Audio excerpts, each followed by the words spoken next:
The total U.S. national debt is currently at $36.22 trillion.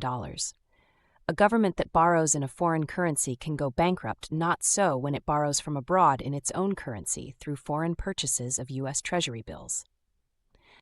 President Donald Trump has boldly imposed a new era of U.S. economic policy dominated by tariffs, trade wars, and threats to the sovereignty of nations it has long considered allies. The president is aiming to rewrite the rules of international trade, mostly by disregarding them as he pursues an America First agenda. The cost to the United States of Trump's trade war and country takeover rhetoric has already cost America its reputation. Even Canada's Prime Minister Mark Carney has said that Canada's old relationship with the United States, based on deepening integration of our economies and tight security and military cooperation, is over. A de-dollarization movement that started a few years ago appears to be gathering pace. De-dollarization is being pursued by countries with agendas at odds with the U.S. Since Trump has returned for a second term, his tariffs and trade war has accelerated the declining dominance of the dollar. Geopolitical Economy says it's not only governments that are seeking alternatives to the U.S. dollar, but also major financial institutions and investors.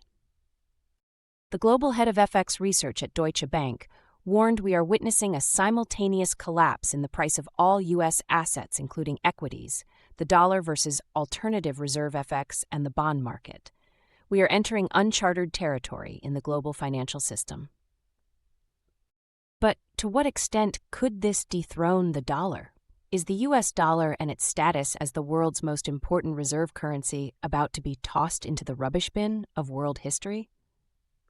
There are those who maintain that the U.S. dollar isn't going anywhere anytime soon, and that its dominance over other currencies will prevail well into the future.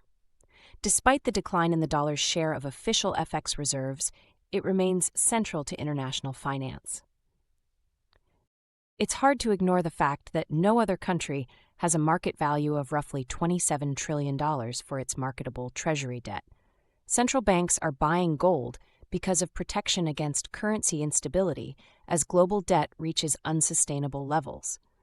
As of Q1 2025, global debt has reached a record high of over $324 trillion. Central banks are buying gold because they are preparing for a new gold-backed monetary system. They're going to need gold as a way to set themselves up in the new system, because every major monetary shift in history has had gold at the heart of it. This time will be no different.